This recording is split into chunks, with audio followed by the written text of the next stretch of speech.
Chegando aqui todas as quintas-feiras com a gente, Fábio Fares, especialista em análise macro da Quantset. Fábio, seja bem-vindo, sempre um prazer falar contigo. Esta semana especificamente sem Alexandre Cabral. Bom dia. Sem Cabral.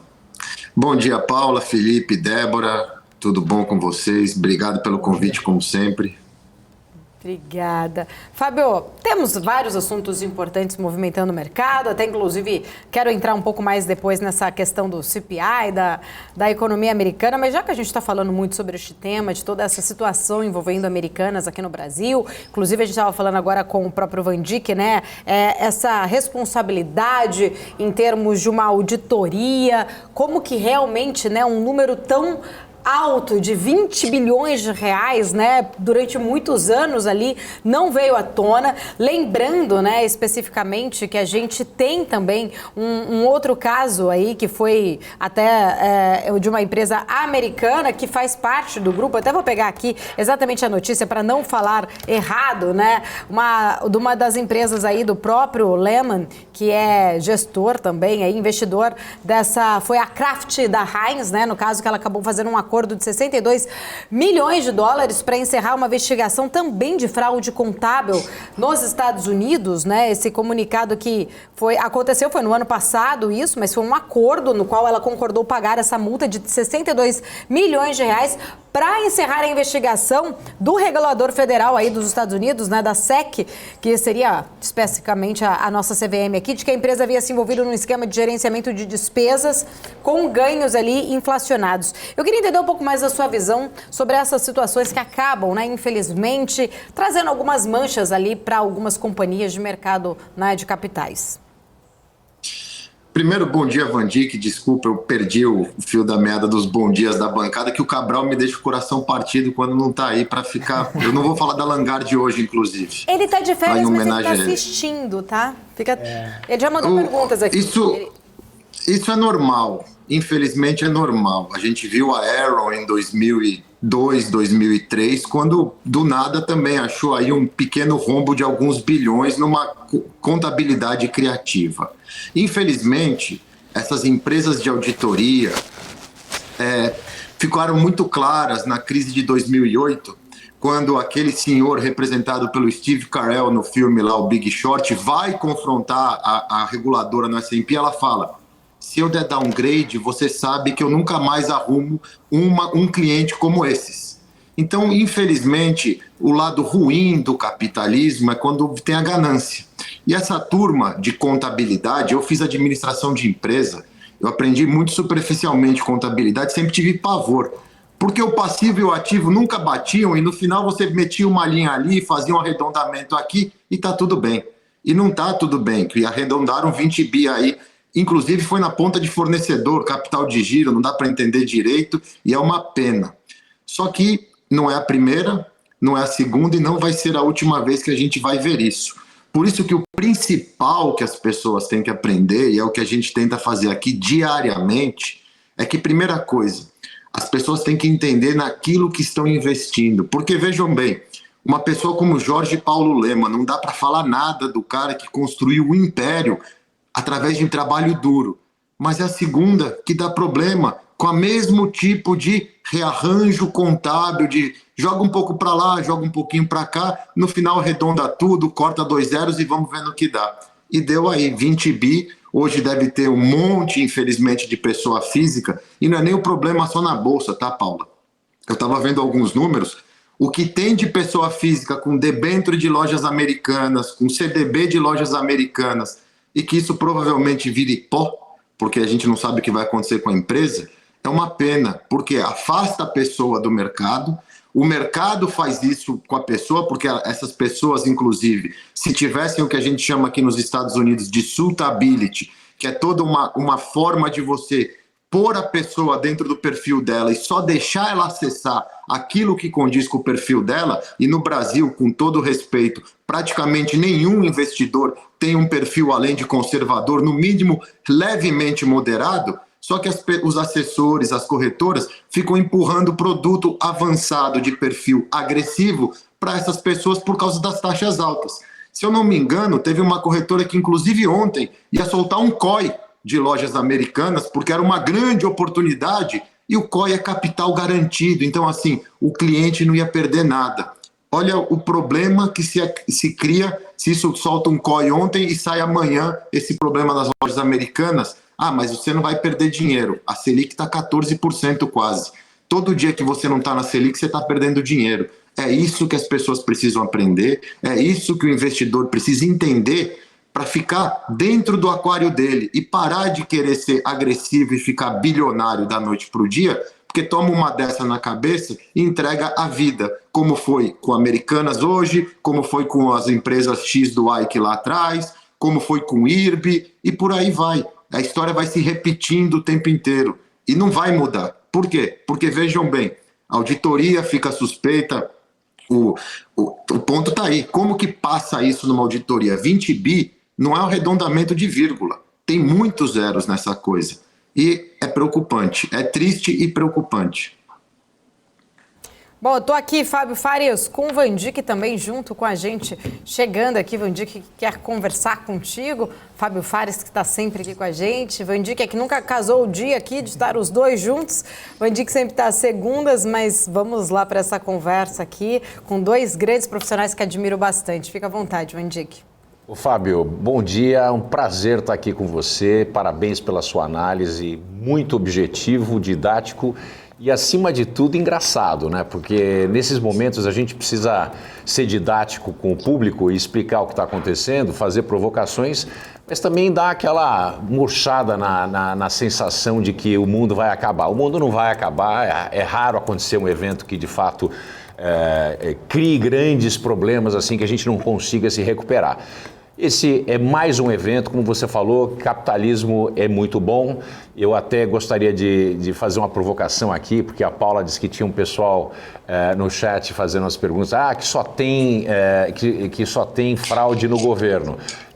E eu diria o seguinte, Fábio, não, tem falhas humanas em todos os lugares onde existem seres humanos.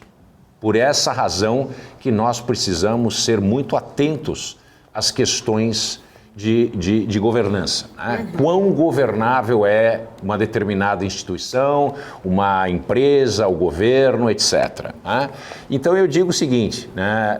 Aconteceu algo como o que aconteceu e veio à tona hoje, ontem à noite, nas lojas americanas.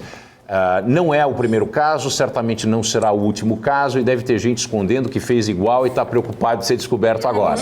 Agora, a beleza do mercado e a beleza do capitalismo é quando isso acontece, algo similar numa entidade governamental, você tem os três poderes fazendo de tudo para esconder aquilo e a oposição tentando mostrar e tem aquelas trocas de bastidores, o que eu posso dar para você não contar que o meu fede mais que o seu. É mais ou menos assim. No mundo capitalista, no mundo do mercado, você tem um CEO, né, da patente e envergadura de um Sérgio Real, tá, que deve estar sendo pago, né, para fazer isso, o valor dele em peso de ouro e outras coisas, além de um plano agressivíssimo de stock option, etc.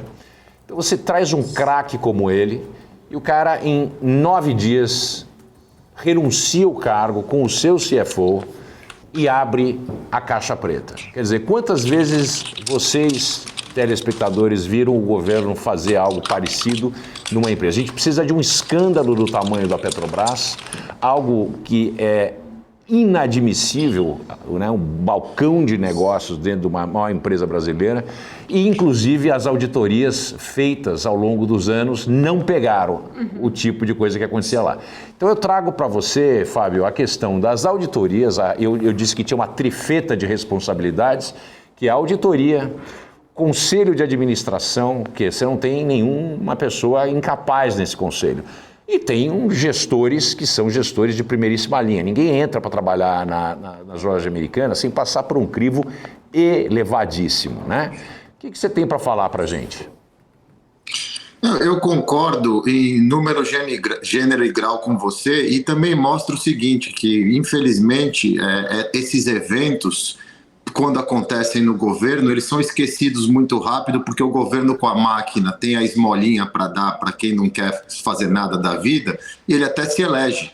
Hoje nós temos um presidente aí que, com todo respeito, a ficha corrida do cara, aqui nos Estados Unidos, por exemplo, ele não poderia entrar, porque tem um processo da Petrobras rolando. O Biden teve que dar um waiver para o pessoal poder, porque assim, desde então estava proibido de entrar, porque a SEC está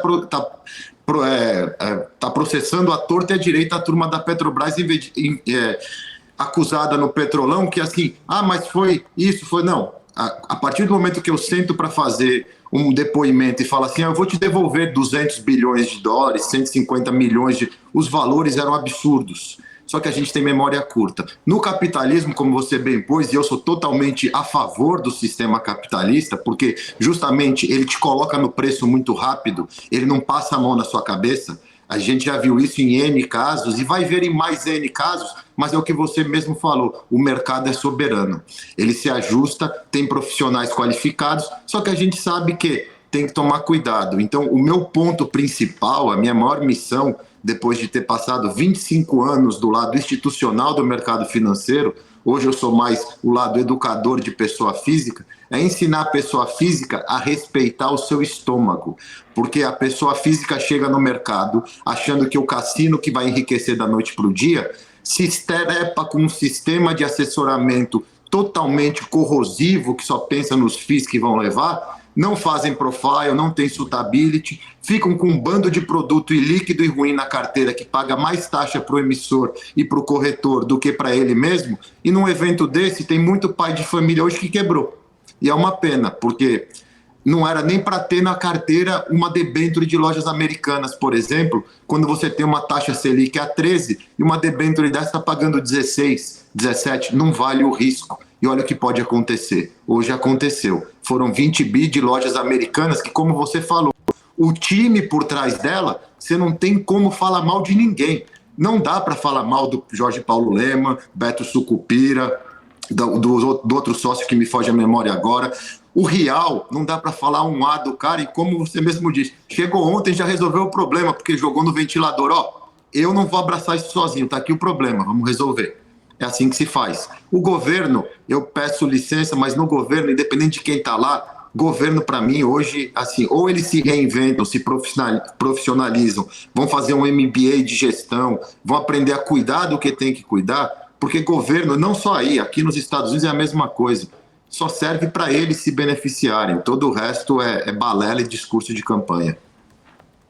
Inclusive, Fábio, você trouxe aí um ponto muito importante, né, em relação à questão do investidor, né, numa situação como hoje, que pode estar aí, né, perdendo, né, exatamente, praticamente grande parte do seu patrimônio. A gente tem que tomar muito cuidado, inclusive, né?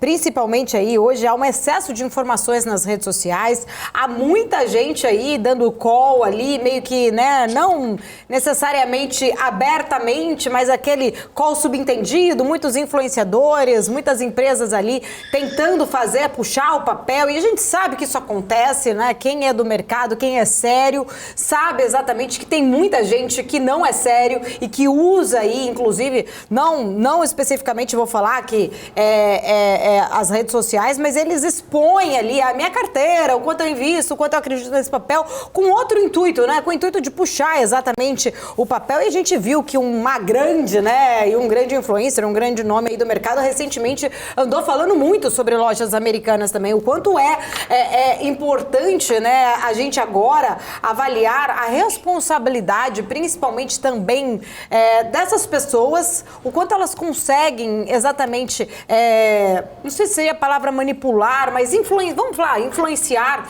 muitos investidores, e o quanto esse investidor também precisa tomar muito cuidado com esse excesso de informação que tem aí, né, a solto, a rodo aí, especificamente também nas redes sociais, na internet como um todo, para não cair em situações como essa, né, com ciladas aí, de repente, que tem prejuízos muito grandes.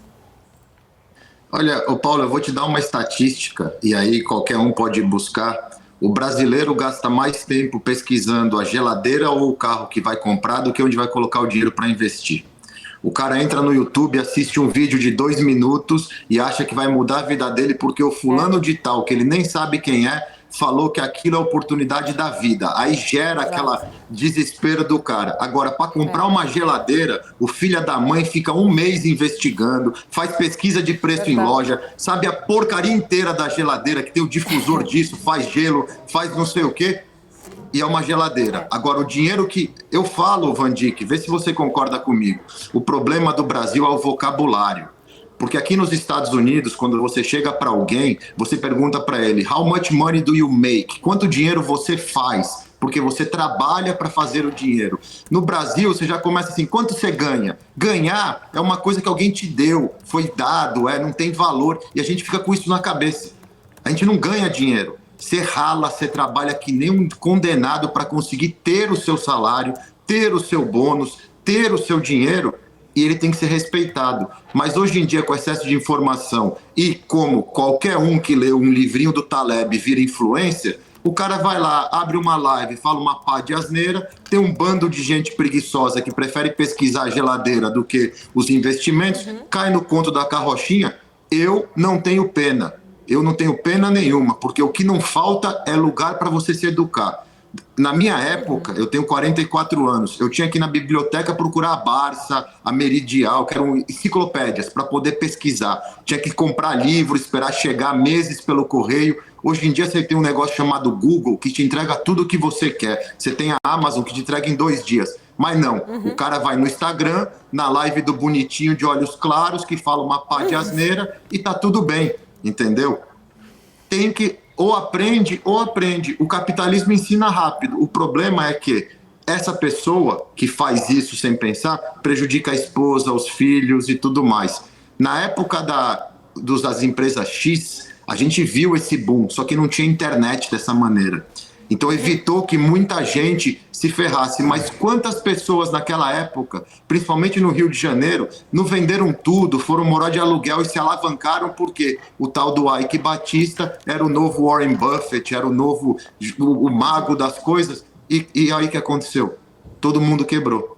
As pessoas têm que aprender isso. Não existe dinheiro fácil. Eu não conheço uma história de alguém que acordou e ficou milionário sem muito trabalho, sem muito conhecimento, sem muita dedicação.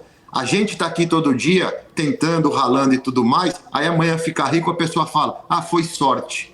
Eu acordo todo dia 4 horas da manhã, meu amigo, para estudar, para ler, para fazer, para poder entregar o que eu posso de melhor, para tentar fazer o meu dinheiro. Sorte, quem tem é quem rala. Essa é a diferença.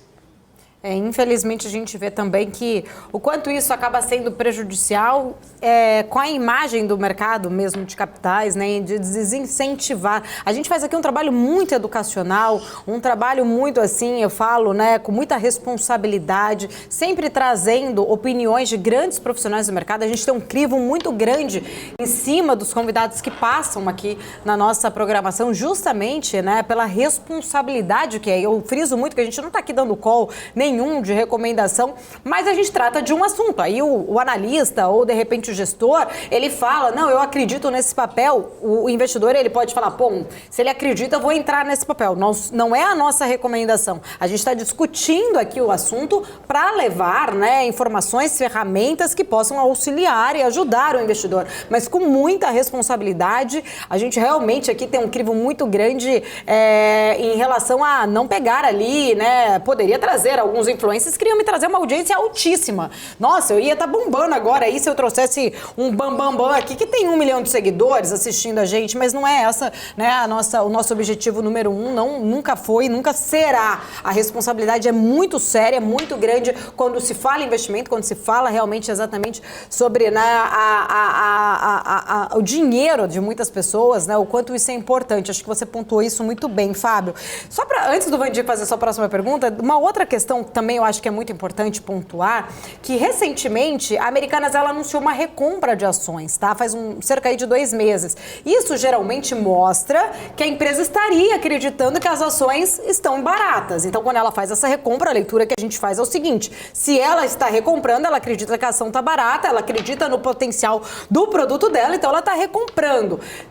Queria entender a opinião de vocês, né? Se vocês acham que estava barata a R$12, agora que caiu mais ainda, mais barata ainda, olhando para essa situação delicada de todo esse rombo de 20 bi, o investidor ele pode ficar até com uma pulga ali atrás da orelha. E eu tô perguntando isso porque eu vi alguns comentários desse tipo aqui no chat, né? Será que a empresa poderia saber de tudo isso? Tentar recomprar a ação agora a R$3 de repente? Que tá caindo aí 75%? Nós não estamos aqui acusando, né? Eu tô levantando uma possibilidade, inclusive de dúvidas do chat, que se isso talvez não pudesse, né, já estar ali como uma alternativa de ter mais uma nova recompra.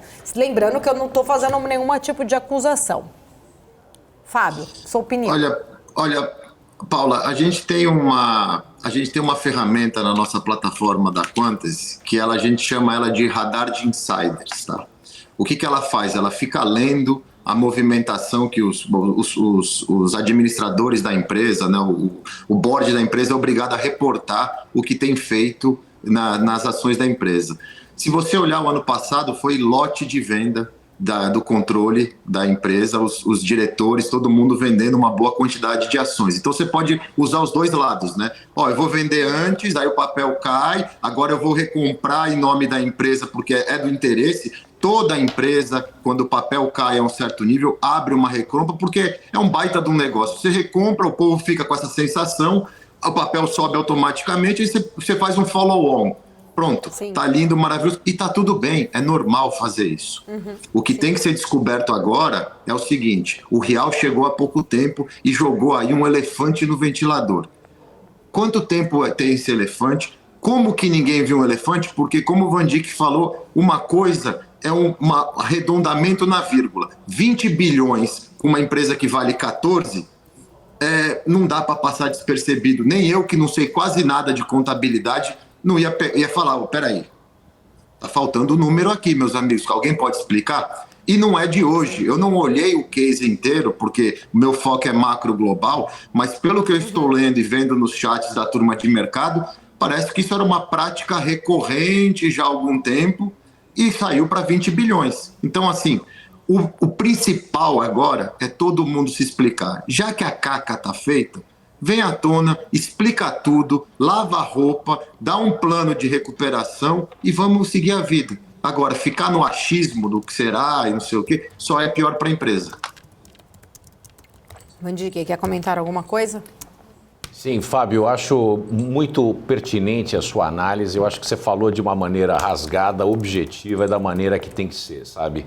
Sem poupar os ouvidos mais, vamos dizer assim, suaves de escutar aquilo que é realidade, que é fato. Fatos não são alternativas, são fatos, né? Você não tem uma opção com fatos. Fatos são fatos. Voltando à sua análise, eu olho também, quando eu descobri o que estava acontecendo, eu vi que se tratava de capital de giro, né? Capital de giro é uma coisa que, se você é um gestor minimamente responsável, e não estou falando somente do CFO, mas começando pelo CFO, você olha isso diariamente, né? Como é que está o capital de giro? O que a gente pode fazer? Tesouraria, o que eu vou fazer com esse dinheiro? Papapá. Muito bem. A meu ver, é meio impossível que os gestores não soubessem o que estava acontecendo lá. Eu já fui presidente de algumas empresas, uma das coisas que eu olhava todos os dias, eu telefonava a tesouraria, falava com o CFO, como é que está o capital aí, o que dá para pagar, o que não dá para pagar hoje. Eu não sei se as americanas eram tão ricas assim que não tinha preocupação em pagar uma coisa ou receber de alguém, que o capital, né, não era observado de uma maneira corriqueira, dia a dia, de uma maneira corriqueira que deveria ser obrigação de gestão de primeira linha. Tá? Eu acho que antes de acusar de fraude, etc., concordo com você, isso deve ter sido uma prática que começou com 1 milhão, deu certo. É aquela história do sujeito que vai à Bolívia e leva 1 quilo de algum tipo de pó de volta para a sua casa do avião. O cara fez isso uma vez com 1 grama, 1 grama, depois ele fez com 100, daqui a pouco o cara está levando 10 quilos, ele é pego. Quer dizer, pode ser que seja isso também, sabe? O incentivo do sucesso. nós somos programados, né, de uma maneira psicológica, mas também do ponto de vista a forma com que o nosso cérebro é desenvolvido, de que a gente acredita que quando deu certo uma, duas vezes, a chance de dar certo a terceira vez, ela é igual ou superior. Então, a gente nunca entende que existe uma distribuição normal na maioria das coisas e que tem uma chance, né, apesar de você ter a mesma chance na primeira vez que você faz não acontecer nada, na 10ª vez você tem o mesmo tipo de chance, porque essa não é uma probabilidade cumulativa, né? Cada evento é um evento. Então, o que acontece, né? Na 4ª vez que você fez e falou, putz, deu certo com 10 milhões, aí abriu as comportas do inferno. O sujeito pula com vontade, beija o diabo na boca, faz aquele negócio todo e provavelmente o que deve ter acontecido aí. São práticas que são lamentáveis, elas, de novo, elas minimizam, né, o mercado financeiro, elas minimizam práticas de empresas saudáveis, que provavelmente agora estão apanhando, né, aquela história da família de 3 filhos, né, que quando um apanha, os outros 2 também apanham juntos, né? Tem empresa agora que está apanhando no mercado, que não sabe nem de onde está vindo os tapas, e esse pessoal está perdendo dinheiro, tem gente sendo prejudicada por causa de uma brincadeira como essa, que pode terminar muito mal como terminou. É importante, bem pontuado. E você quer complementar, Fábio, antes da gente fazer aqui, eu queria depois mudar um pouco do tema? Não, eu concordo em gênero, número e grau com o que o Van Dijk falou, e realmente, eu estou olhando, por exemplo, agora na tela Ambev. A Ambev está tomando quase 3% na cabeça porque é do mesmo controlador. E aí você começa, será que na Ambev, toda a cerveja que vende, o capital de giro dela... Então, assim, o efeito dominó que isso causa, porque aquilo, o mercado funciona à base de confiança. Aliás, tudo na vida funciona à base de confiança. E as pessoas têm que entender que confiança você leva anos para construir e segundos para destruir. Porque basta uma vez, entendeu? Não é não foi só 1 milhão. Se você fez com 1 milhão, você vai fazer com 20 bilhões. Porque a índole é a mesma. Então é isso que acontece. Agora, é o que eu falei, eu espero que todo mundo venha a público, já que o elefante está na sala e está sujo. Vamos dar um banho no elefante e vamos explicar, ele cresceu assim e foi assado, vamos resolver, o plano é esse, vamos pagar o preço que for e vida que segue. Porque uma coisa do mercado é verdadeira, o mercado segue. Então, a vida vai seguir. Entre mortos e feridos, amanhã está todo mundo recomeçando de novo. O que é bom do mercado é esse, que ele não deixa de dar oportunidades de você se corrigir e seguir adiante. Fábio, eu quero entender um pouquinho mais da sua visão sobre o CPI, que é um dado importante também que saiu hoje. Deixa eu só ir com a Débora primeiro para a gente atualizar o mercado, inclusive porque abriu o mercado americano e a gente ainda não atualizou. Eu volto com o Fábio na sequência para a gente comentar um pouco mais sobre o CPI e toda a expectativa aí para o próximo passo do Fed. Débora, vamos atualizar o mercado agora e só lembrando, né, parece que mais uma vez foi adiada a abertura aí do leilão de Americanas, né, o encerramento do leilão, né? Estava com a Amer 3 aqui. Olha só, aliás, com a Amer 3 estava com a Ambev ali, né, na verdade. Até então, foi para 1h da tarde, realmente, exatamente. Tá. Faltaria, né, poucos minutos para meio-dia, para a abertura do papel, acabou indo para 1h da tarde. Também já tinha saído a informação de que a B3 tinha ampliado aí o limite do leilão, né, de queda para 99%. Para mim, ainda no gráfico aqui ainda aparece 75%, segue nesse topo de 75% de queda até então, com preço teórico, né, em R$3. A Ambev, como o Fábio estava ali, né, comentando, porque justamente recai, porque é o mesmo controlador, tal, geram dúvidas, a queda agora é de 2,45%, papel a R$13,94. No pré-mercado, teve uma queda até bem mais forte, inclusive, e segue tomando esses 3% de queda. No monitor de mercado, a gente tem, olha só, as grandes varejistas aqui também sendo levadas aí por tabela depois de toda essa questão de Amer 3, Via cai 10,77%, Magazine Luiza está caindo 8,91%, a gente tem vários outros papéis do setor de varejo, Natura cai 4,72%, além disso a gente tem os bancões também, aqueles que estão até mais atrelados aos credores, né, na verdade, de Americanas. Eu vou trazer aqui no volume negociado, no monitor de mercado, para a gente dar uma olhada. Ó. No volume negociado, a gente tem Vale, que agora virou para o negativo, né, vai puxando um pouco mais também o Ibovespa. A Ambev, né, que aí vai no volume negociado, um dos papéis também que está ajudando a puxar mais. Os bancões, Itaú e Bradesco. Depois a gente tem mais papéis aqui do setor de varejo. 3R Petróleo vai em mais um dia positivo, né, depois que a gente teve a divulgação do relatório de produção da companhia de dezembro, que teve alta aí de mais de 90%, segundo dia consecutivo aí de alta, né, de movimentação positiva para o papel. Aqui na ponta positiva, que está também aparecendo destaques de alta, SCR Rodovias, que também registrou um aumento aí no fluxo de veículos nas estradas. Final de ano, o pessoal acaba viajando um pouco mais.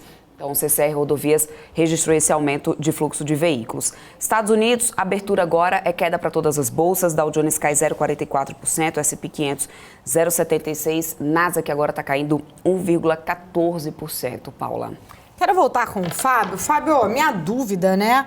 O CPI vem aí, né, mostrando, de repente, vem dentro do núcleo, em linha com o que estava ali um pouco dentro da expectativa, mostrando que talvez, né, posso estar interpretando errado, você me corrija, mas que aquele monstro todo da inflação pode estar sendo conseguido ser domado.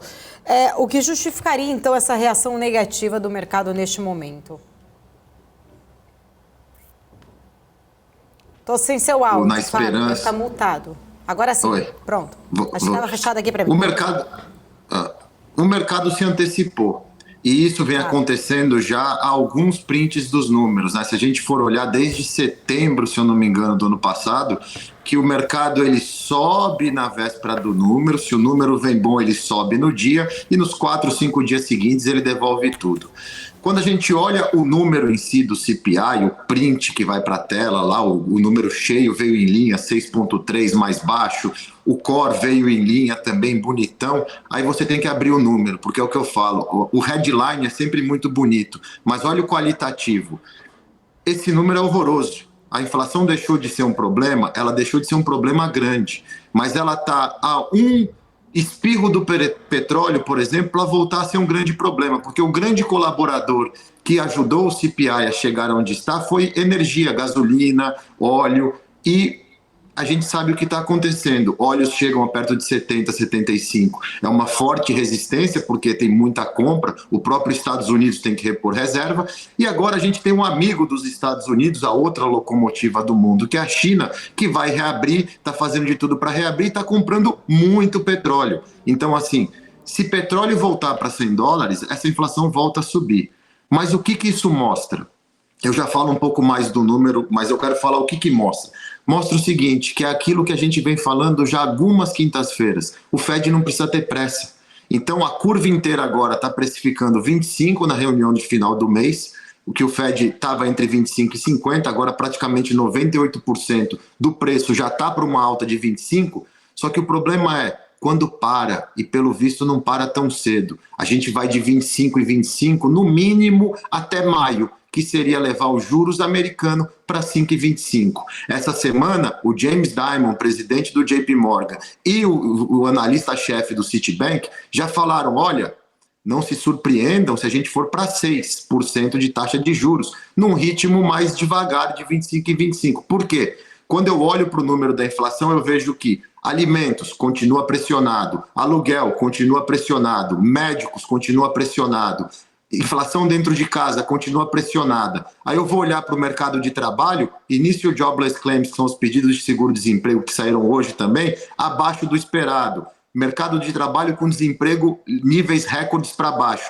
Ah, mas a mão de obra está ganhando um pouquinho a menos do que ganhava, mas está ganhando. Enquanto eu tenho previsibilidade e segurança de receita, eu vou continuar gastando. Troco a geladeira? Não, mas eu vou comer fora, eu vou na manicure, eu vou fazer aula de tênis, eu vou na academia e o setor de serviços continua aquecido. Então o Fed, ele tem um problema, que ele precisa desacelerar o mercado de trabalho. E ele vai fazer isso, as demissões já estão acontecendo. A Goldman Sachs demitiu 3.200 funcionários agora em dezembro. Desde a crise de 2008 que isso não acontece.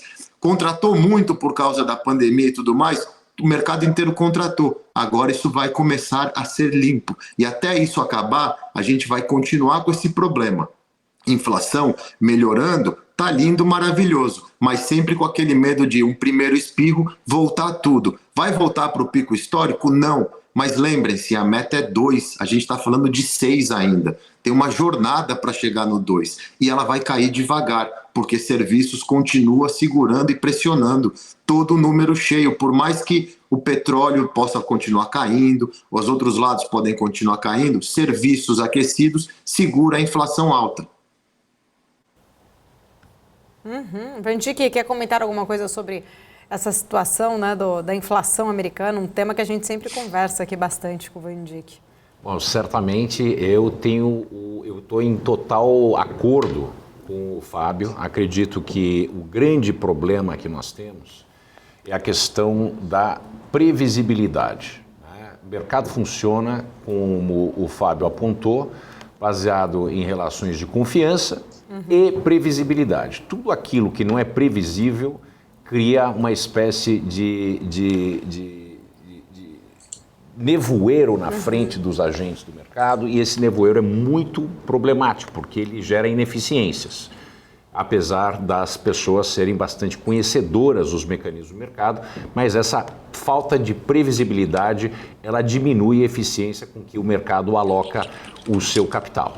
O que acontece aqui com o CPI? 6,5 é uma queda bastante notável de 10, de 9, de 8, né, que a gente vem acompanhando esses números ao longo dos últimos 2 anos. No entanto, 6,5 é deveras acima de 2, que é a meta, né? É uma meta histórica, é uma meta que os americanos se fiam dessa meta para tomarem decisões de investimentos e compras, né? O que eu faço com o meu dinheiro? Se eu guardo meu dinheiro, se eu vou às compras, como é que isso funciona? Então essa é a base do mercado americano. Outra coisa, isso influencia nos juros de cartão de crédito e empréstimo pessoais. A economia americana, ela é essencialmente uma economia de crédito. Certo? No momento que o crédito fica mais caro, a gente viu o que aconteceu em 2008. Né? De um momento de imprevisibilidade, um problema sério com a empresa, quebra um banco aqui, crédito vai lá em cima, automaticamente. Outra coisa muito importante, por que é muito atento, o americano é muito atento à inflação? Porque a taxa de juro básico nos Estados Unidos, ela comanda as decisões principalmente de valor das mortgages, das hipotecas. Tá? Grande parte dos savings, dos investimentos familiares americanos, estão incrustados no valor do imóvel. Tá? No momento que o custo de tomar dinheiro emprestado para comprar uma casa aumenta, e você tem várias casas construídas no mercado que vão ser entregues, mais o estoque de casas usadas que estão no mercado e contando com a sua própria casa ou a sua segunda casa, isso faz desabar o preço do mercado de imóveis. E grande parte do dinheiro das famílias americanas está aí, tá atrelada no fundo de pensão deles, que é o 401k, e atrelado ao valor do imóvel. Quer dizer, isso pode ser muito problemático. Outro ponto muito relevante para a análise é a questão do núcleo de inflação, que normalmente quando a gente analisa o CPI e qualquer tipo de contexto inflacionário, a gente tende a tirar o núcleo porque ele é mais volátil. Agora, é mais ou menos aquela história, né? A gente tira da conta, né? Quando a gente faz o EBITDA, a gente tira a depreciação, só que depreciação é que nem escovar dente. Se você deixar de escovar dente, você vai ter a sorte de não ter mais dente. Ela tá lá, né? É um custo importante. É a mesma coisa com o núcleo de inflação. Tem comida, tem bebida, tem combustível, ele é volátil, sazonal, etc. Tudo bem, vamos tirar para entender como é que é a média disso sem essas coisas mais estridentes. Mas no momento que a gente computa e que a gente está a 6,5 e que o petróleo volta a subir, a China... O imbróglio na China de estar fechada para o mundo começa a ser, né, liberada. A gente tem maior demanda por todos os tipos de minerais, todos os tipos de commodity, inclusive o petróleo. O petróleo começa a se alimentar e cresce o preço do petróleo. O que acontece? Pode haver um pico, um repique inflacionário, como a gente chama em economia. Esse repique vai para 10? Não, mas ele fica no 6,5, ele fica no 7, ele pode chegar até a 8. Né? Ele não volta mais. A gente está olhando no retrovisor o pico inflacionário americano. De fato, a política monetária está funcionando, mas aí vem minha crítica. Tá? Talvez seja até um lado ideológico meu, uma coisa que eu subscrevo a uma escola analítica de economia mais monetarista. Eu tenho muita atenção com relação à política fiscal e com a política monetária. Por quê? O que eu vejo aqui? Uma vez que caiu e vem caindo, mas vem caindo pouquinho, e o mercado de trabalho continua extremamente aquecido, a gente não pode continuar usando doses muito pequenas quando a gente sabe que o juro de equilíbrio está entre 5,5 e 6. Então, é mais ou menos a diferença de uma tragédia sem fim a um final trágico. A gente precisa de uma leve recessão nos Estados Unidos para mexer no mercado de trabalho, e a recessão é mais ou menos o botão do reset do seu iPhone. Você tem uma recessão leve, um soft landing, aquilo ali acontece e a gente tem a alocação mais eficiente dos recursos e a gente volta a trabalhar, o emprego volta e a inflação é controlada. Na minha opinião, demorou muito para o Fed agir com aquela história de que era passageiro, não era passageiro, inclusive na Europa não é passageiro. A Europa está andando em cima de gelo muito fino, com a taxa de juros onde está. Mas voltando para o Fed vem aumentando, deu algumas doses mais, vamos dizer assim, pancadas no mercado, mas faltou surpreender os agentes de mercado. O mercado é formado por expectativas. Se a sua expectativa, com uma expectativa de 6,5% se confirmou, não é notícia. Né? Notícia é ou quando é muito a mais ou quando muito a menos. Então é por essa razão que existe uma importância tão grande para o Banco Central para passar mensagens para o mercado. Essa história de fazer um negócio comedido, passinho a passinho, isso acontece quando a inflação está a 3,5%, 4% e a meta é 2%. Quando você está a 6,5%, 7%, 8%, quando você chegou a 10% ou quase 10%, a conversa é completamente diferente. Você tem que dar uma surpresa no mercado. Por isso que deveria ter havido um aumento de 1,5% logo de cara, o mercado começa a olhar e falar, opa, olha o que aconteceu. Ao invés de ficar esse jogo de 0,25%, porque agora que está caindo, mas não está caindo muito rápido, fica todo mundo nessa história. Vai ser 25%, vai ser meio, quanto é que vai ser esse negócio? E provavelmente vai ser 0,25%. O ambiente, né, o horizonte de aumentos vai ser muito maior, né, apesar de ser em doses muito mais palatáveis, ao invés de ter o impacto, puxar o botão, fazer a coisa acontecer, desliga e volta ao sistema e você tem uma reorganização do mercado. Fábio, só para a gente concluir, concorda? Você acredita que realmente, né, a dosagem aí desse remédio, vamos dizer assim, né, dessa taxa de juros, talvez deveria, como o próprio Van Dijk sinalizou, não adianta ser ali, né, em dosagens pequenas, poderia ser realmente aí de uma dosagem até maior para se ter realmente esta recessão e trazer para dentro do controle a questão do trabalho, do emprego e sim conseguir trazer essa inflação para a meta. Lembrando que no último discurso agora, né, do próprio Powell, ele disse aí que as medidas podem não ser tão populares, né? Deu ali, eu interpretei dessa forma que talvez ele não vai ser tão, assim, agradável, não. Ele vai tentar fazer de tudo para trazer dentro da meta. Mas isso, né, é uma interpretação minha quando ele diz que muitas vezes as medidas elas vão desagradar porque elas não serão populares. Mas eu queria entender a sua opinião em relação a isso, Fábio. Não estou ouvindo, Fábio. Estados Unidos. Agora voltei? Agora estou. Voltou. Eu concordo 100%. Há um tempo atrás eu falei, ou arranca esse band-aid logo, deixa arder, sim, mas a ferida vai se curar mais rápido, porque metiolate arde, mas é efetivo. Mas o Fed preferiu fazer o que a gente fala aqui nos Estados Unidos, que é a morte por 1000 cortes, que você fica fazendo, é mais ou menos como acontece numa tourada, que ele vai devagarzinho sangrando o boi, e é ruim, porque às vezes esse boi não morre e te ataca e te machuca. Então, infelizmente, o Fed errou muito nisso, e não foi só na parte transitória. Quando ele começou da 75, continua de 75 até colapsar tudo. Por quê? Porque vai colapsar. É questão de tempo. A única coisa que mudou agora é a velocidade do colapso. Agora o colapso ele vai ser o quê? Final do primeiro tri? E perdemos o sinal aí do Fábio Fares. Vamos ver se a gente consegue recuperar. Voltou, Fábio, agora estou te ouvindo. Vamos lá. Voltei. Oi. Voltou. Desculpa.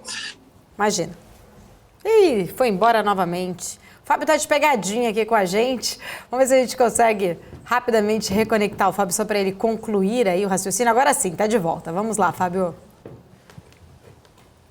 Ou o Fed acelerasse e mantivesse a velocidade de cruzeiro e fosse o responsável por jogar os Estados Unidos numa recessão, porque vai ter que fazer. Só que daí, Vandica, eu vou te contar um segredo que acontece aqui. Os democratas estão no poder e Joe Biden precisa, porque precisa se reeleger, ou a gente já está escutando aqui nos Estados Unidos que vem Michelle Obama aí, porque o gostinho de poder é muito bom.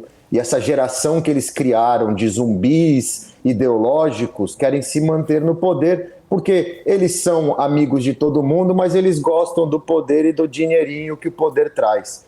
O próprio presidente fez aquele pacote de 1 trilhão que ajudou a afundar mais a economia do jeito que está e falou para o seu amigo, meus amigos, devagar, porque eu não quero levar a culpa disso. A gente vai dar um jeito de esticar o máximo possível. Fizeram isso para as eleições agora, que a gente teve as midterms, onde milagrosamente os democratas conseguiram manter o Senado, só perderam o Congresso, e até o ano que vem eles vão empurrar com a barriga, vão fundar umas FTX nova para ter funding, vão fazer o que for. Infelizmente a política aqui é tão ruim quanto no Brasil e os interesses falam mais altos. Por quê? Os Estados Unidos têm só uma vantagem, é a máquina de imprimir dinheiro. Então manda chequinho, deixa todo mundo em casa feliz e vai perpetuando um problema que, se tivesse continuado a acelerar a alta de juros e resolvesse agora, eu garanto que no segundo semestre a gente ia crescer e o ano que vem os Estados Unidos voltava a ser o que era em 2019. Um país com uma economia extremamente aquecida, pleno emprego, mas a inflação inexistente. E era isso que precisava. Fábio, teríamos aqui, né, várias perguntas ainda. Perguntas não faltam, né? Toda vez que o Fábio vem aqui com a gente, sempre rende muito, gosto muito da nossa conversa, mas já estou com o tempo aqui estourado, o pessoal já está até brigando aqui comigo. Fábio Farias, um prazer, sempre muito boa a conversa contigo, obrigada, até quinta que vem. Até quinta que vem, obrigado, prazer, Vandic, obrigado pelas perguntas aí, a gente se fala quinta que vem. Tchau, tchau.